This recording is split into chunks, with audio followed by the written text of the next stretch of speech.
El próximo domingo, la liturgia de la Eucaristía nos propone un pasaje del Evangelio de San Marcos, que está en el capítulo 10, al comienzo del capítulo 10, sobre la enseñanza de Jesús acerca del matrimonio. Vamos a meditar sobre estas palabras de Jesús sobre el matrimonio. Pero es que yo no estoy casado, no pasa nada. O yo estoy viuda, no pasa nada. Necesitamos meditar sobre el matrimonio porque Dios nos habla a través de todas las realidades santas y el matrimonio es algo santo. Así que tenemos que contemplar y profundizar en el mensaje que Dios nos quiere dar a través del matrimonio. Y además, teniendo en cuenta que el matrimonio es un signo de la alianza de Cristo con su Iglesia. Por lo tanto, necesitamos contemplar lo que Dios nos quiere hacer llegar a través del matrimonio. Es decir, los cristianos necesitamos para nuestra vida cristiana la realidad del matrimonio, porque a través de él contemplamos y experimentamos el misterio de Dios. No solamente a través de la Eucaristía, presencia de Cristo con su cuerpo y con su sangre, con su alma y su divinidad, sino que también Dios se hace presente a través de el sacramento del matrimonio. Acercándose unos fariseos, le preguntaban para ponerlo a prueba: ¿le es lícito al hombre repudiar a su mujer?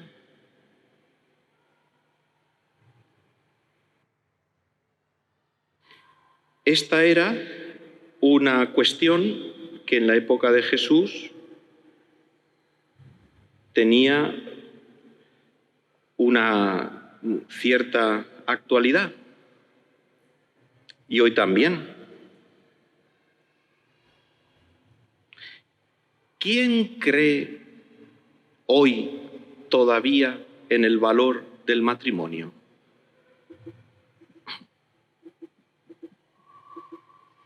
Los modelos que se presentan en la sociedad hablan de otra cosa.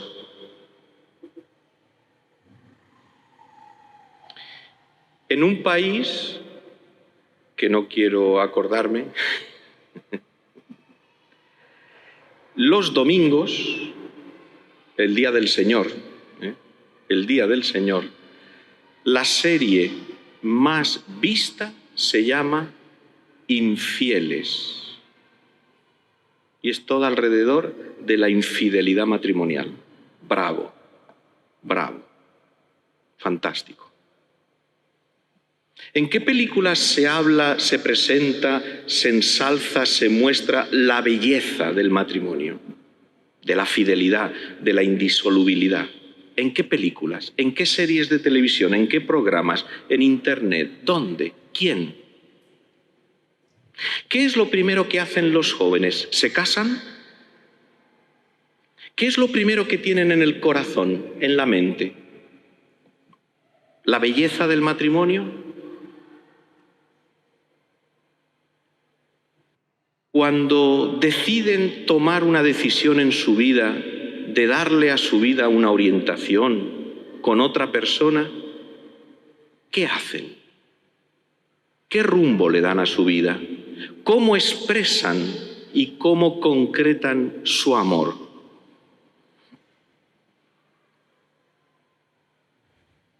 Hombre y mujer los creó, dice la Biblia.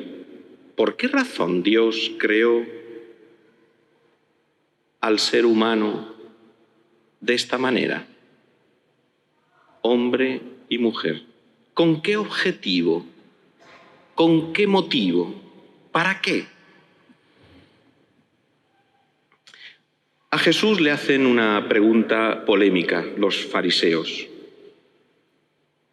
Le quieren tender una trampa.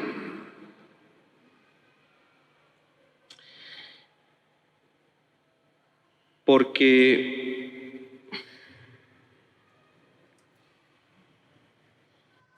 en la época de Jesús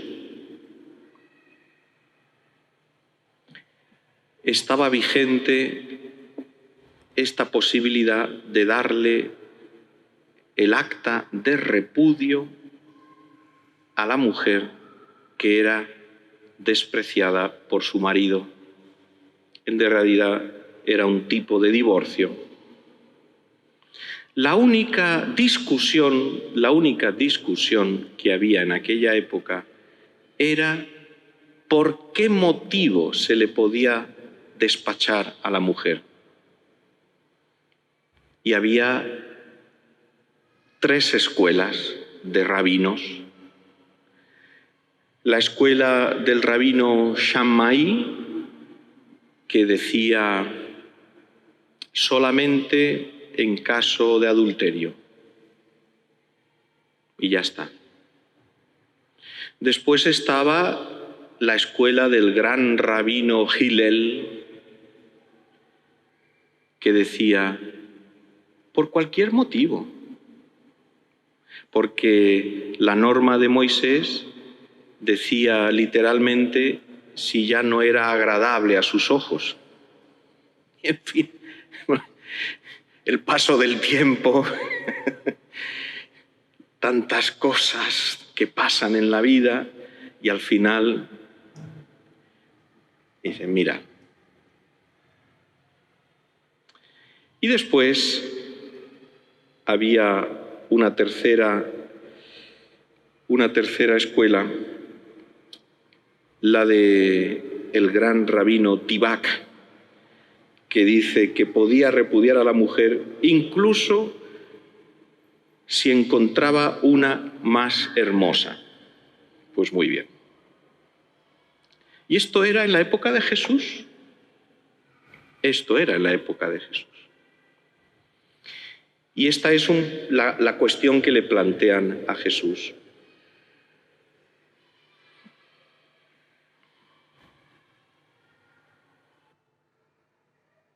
Jesús no responde a la pregunta, sino que quiere sacar la verdad desde dentro del matrimonio. Si Jesús quiere que los que le oyen puedan percibir lo que el matrimonio es en verdad, lo que está llamado a ser. Es decir, el matrimonio tal como lo pensó Dios, no el matrimonio como lo hemos desfigurado los hombres, que ahora ya lo hemos convertido en una caricatura. El matrimonio como lo pensó Dios, eso es lo que Cristo quiere hacerles ver.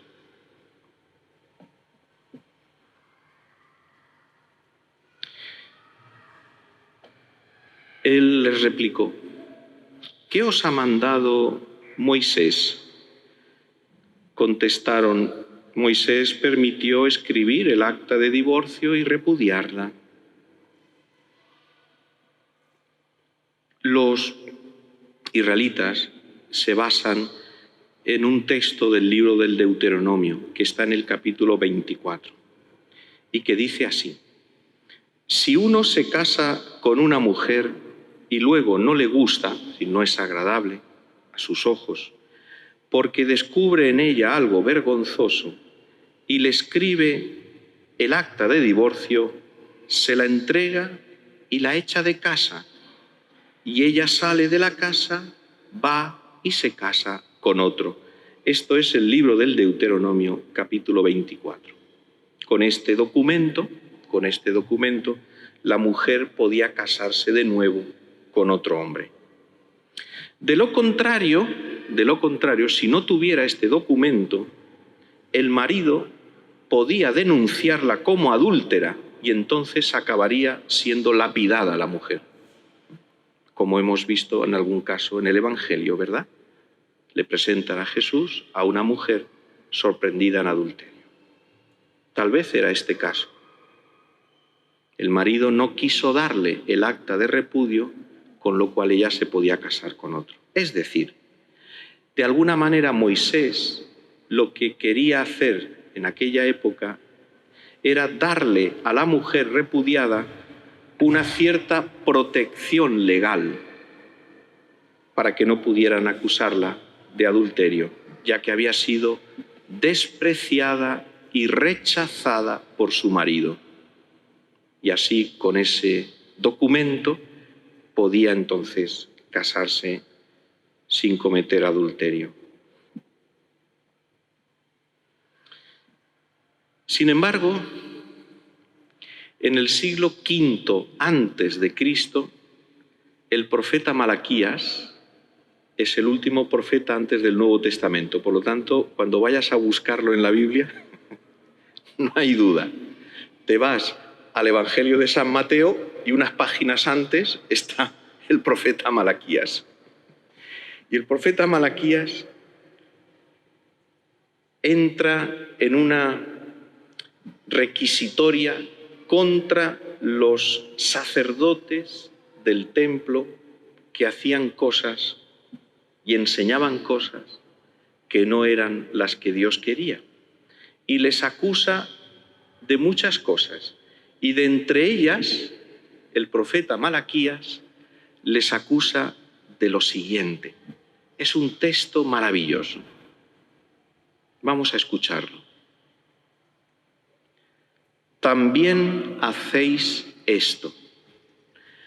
Cubrís de lágrimas el altar del Señor, de llantos y gemidos. Pero el Señor no mira vuestra ofrenda, ni os la recibe con gusto. Y encima decís, ¿por qué? Porque el Señor es testigo de que traicionaste a la mujer de tu juventud, a tu compañera, a la mujer con quien te uniste por alianza. Nadie que tenga un mínimo de espíritu actúa así, cuanto menos quien busca descendencia divina. Cuidad vuestro espíritu y no traicionéis a la mujer de vuestra juventud. El que odia y la despacha, dice el Señor Dios de Israel, cubre sus vestidos de violencia. Como ya se ve, a pesar de que el libro del Deuteronomio decía esto, el profeta Malaquías dice, esto no se hace, esto no se hace. No se puede traicionar a la mujer, a tu compañera de tu juventud. Esto no se hace. El rabino David Eleazar, famoso, tiene una frase con la que se termina las enseñanzas del libro del Talmud, que recoge enseñanzas de los rabinos sobre este episodio del matrimonio y del libelo de repudio. Y dice así el rabino David Eleazar: el divorcio es una medida extrema, porque cuando se produce un divorcio, lloran hasta las piedras del templo.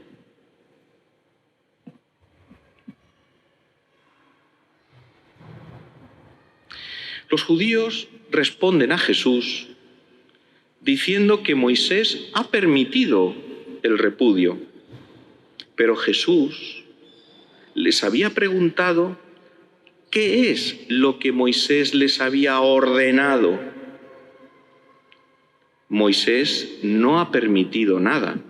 El divorcio ya existía antes y Moisés quiso proteger a la mujer poniendo la norma del documento jurídico del repudio.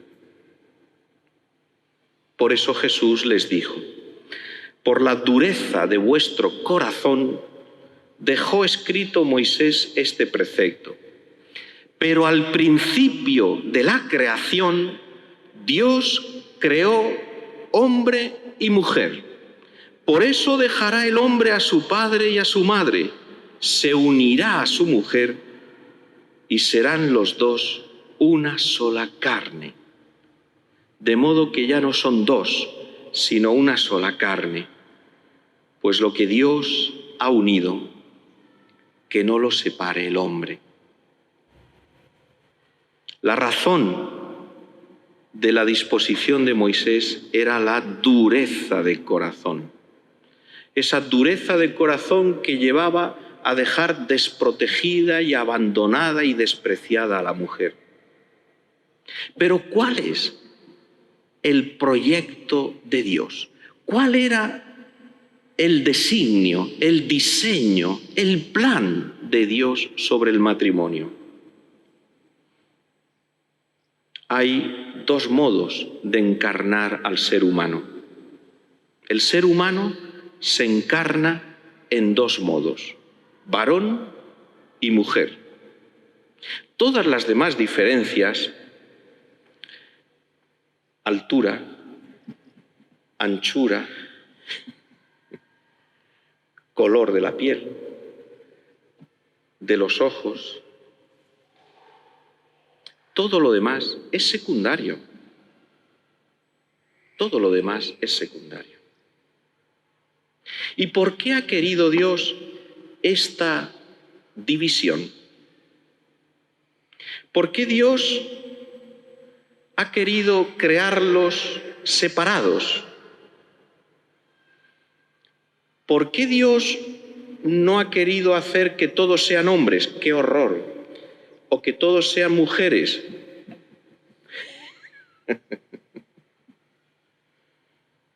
Hombre y mujer los creó.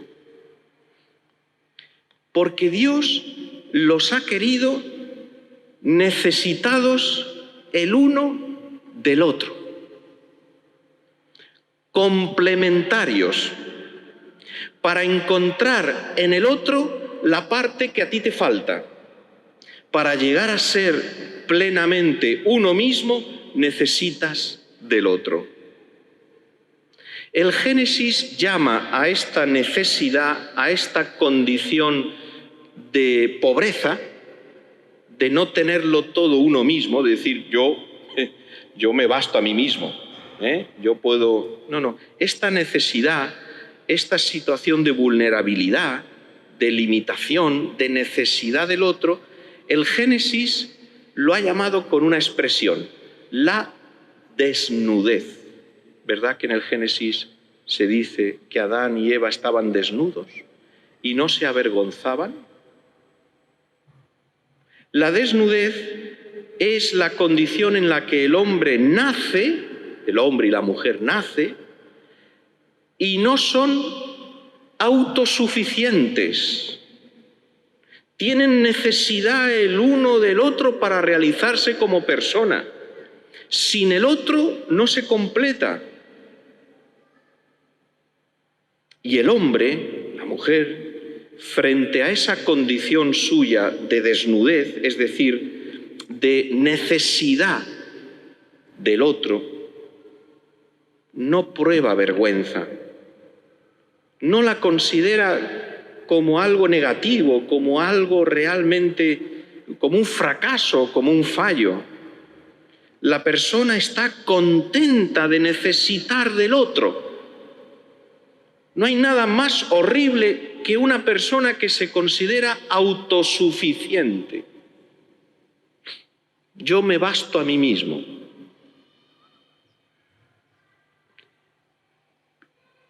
¿de qué vas por la vida? ¿De qué vas? El que piensa bastarse a sí mismo es un ser raro, raro, raro. Pero Dios nos ha pensado y nos ha querido incompletos para obligarnos a salir de nosotros mismos y encontrarnos con el otro que nos completa, para intercambiar los dones recíprocos y, en definitiva, para amar, para amar. Esa es la razón de la diversidad. Los creó hombre y mujer. Por eso, como dice el Génesis, lo primero que Dios ve que no va bien con el hombre, o sea, cuando crea al hombre hay algo que no ve bien Dios. Dice, aquí hay algo que no va. Y no es la desnudez, sino, ¿lo recordáis? La soledad. No está bien que el hombre esté solo. La desnudez no, la desnudez es muy buena porque la desnudez te lleva a necesitar del otro, pero la soledad no, la soledad del autosuficiente, la soledad del que se basta a sí mismo, la soledad del que él se lo come, él se lo guisa y él se lo come, él se lo hace todo, no necesita de nada. La soledad en todos los sentidos, también la soledad espiritual del que no necesita nada. No, si yo hablo con Dios, si yo le pido perdón a Dios, si yo me arreglo con Dios, yo me arreglo con Dios. Así vas, así vas. Espiritualmente es un desastre la soledad, el ir por libre, el no necesitar de nada ni de nadie. Es horroroso, es soberbia, es orgullo.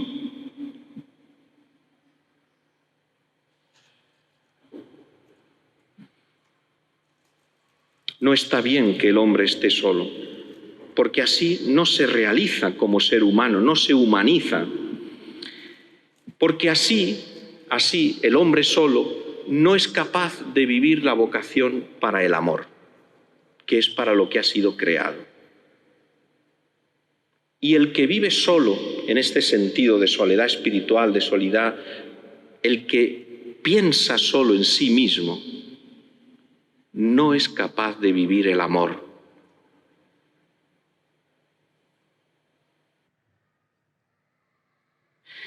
El hombre se unirá a su mujer y serán los dos una sola carne. Es un verbo que está en pasiva. Es la forma verbal que en la Biblia los expertos que saben de estas cosas lo han llamado el pasivo divino. Es un verbo. ¿Por qué? Porque siempre el sujeto de este verbo en pasivo es Dios. El hombre se unirá a su mujer quiere decir Dios unirá al hombre a su mujer y la mujer a su marido. Es Dios el sujeto. Es Dios el sujeto, el que une. El que une es Dios. Por eso está en pasiva. Veo que no tomáis notas, pero en fin, lo recordáis y es muy bueno. Y solamente así, porque al estar desnudos, es decir, incompletos, y al ser unidos por Dios, entonces pueden formar una sola carne.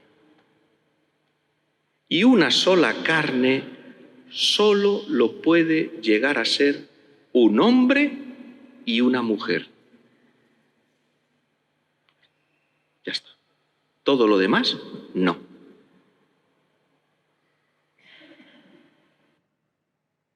Por eso Dios los creó hombre y mujer, para llegar a ser una sola carne.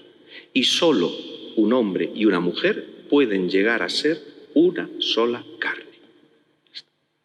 Y ya, con esto ya terminamos enseñanzas que hay por ahí que no son cristianas. Esto no es cristiano. Por mucho que se diga, es que se quieren, es que se aman, me parece muy bien. Es mejor quererse y amarse que no darse garrotazos en la cabeza. Pero no forman una sola carne, no pueden. No pueden. No es matrimonio.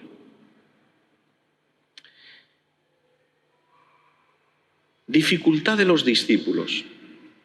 En casa los discípulos volvieron a preguntarles sobre lo mismo. Se ve que los discípulos tampoco lo tenían muy claro, no solamente los fariseos. Claro, los discípulos habían recibido la educación de su tiempo.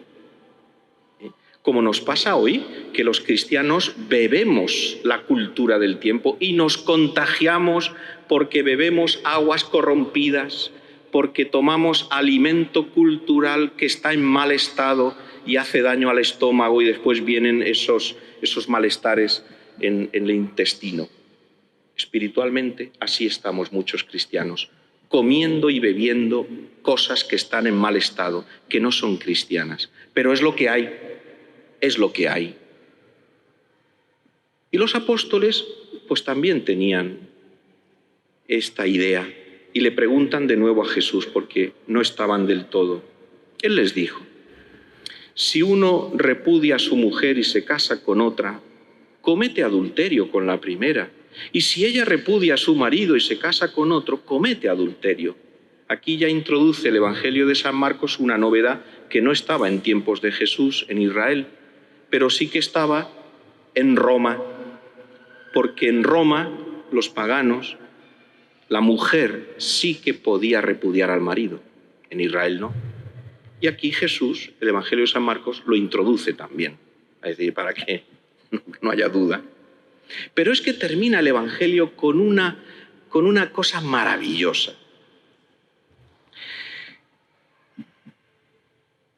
Que dices al principio, ¿y qué tiene que ver esto con lo que estábamos viendo? Uy, que sí tiene que ver. Acercaban a Jesús niños para que los tocara, pero los discípulos le regañaban. Al verlo, Jesús se enfadó y les dijo: dejad que los niños se acerquen a mí, no se lo impidáis, pues de los que son como ellos es el reino de Dios. En verdad os digo que quien no reciba el reino de Dios como un niño, no entrará en él. Y tomándolos en brazos, los bendecía, imponiéndole las manos. ¿Qué tiene que ver esta escena tan bonita, tan tierna de Jesús con los niños y la enseñanza del matrimonio que acaba de pronunciar? Mucho. Porque solo quien recibe la enseñanza de Cristo sobre el matrimonio como un niño, es decir, con la confianza de un niño, con la sencillez de un niño, con la fe de un niño, entonces puede entenderlo. Quien recibe la enseñanza de Jesús sobre el matrimonio con la mente de hoy en día, con la mente deformada sobre el matrimonio de hoy en día, no lo entenderá y no lo aceptará. Y no lo aceptará. Como no aceptan tantas otras cosas de la fe, de la entrega a Cristo. Necesitamos acercarnos a Cristo con la sencillez, la confianza de un niño, para que en nosotros se pueda alumbrar el mundo nuevo de Dios.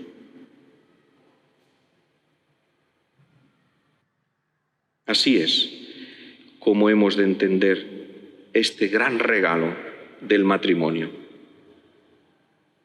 No hay divorcio. Dios pensó el matrimonio, Dios lo quiso, Dios lo hizo, y es imagen del amor de Dios. Y cada uno de los esposos se convierte por el sacramento del matrimonio en un signo visible y concreto del amor de Dios para el otro. Tu esposo eres un regalo de Dios para tu esposa y tu esposa eres un regalo de Dios para tu esposo. ¿De verdad te comportas como un regalo de Dios? ¿De verdad tu vida es como un regalo de Dios para el otro? ¿Lo aceptas como un regalo de Dios o solamente ves sus defectos, sus fallos, la incomodidad, las cosas que no van bien? Este es el problema. Desde el momento en el que se deja de ver a la otra persona como un regalo de Dios, ya no se entiende nada. Y no se vive el matrimonio como lo pensó Dios. ¡Qué frase tan bonita! El matrimonio como lo pensó Dios. Y para los que no están casados o ya no están casados, ¿eres un regalo de Dios para los demás? ¿Vives como un regalo de Dios para los demás? ¿Te comportas como un regalo de Dios? ¿Hablas como un regalo de Dios? ¿Aceptas a los demás como un regalo de Dios para ti? ¿Qué cosa tan grande es el matrimonio?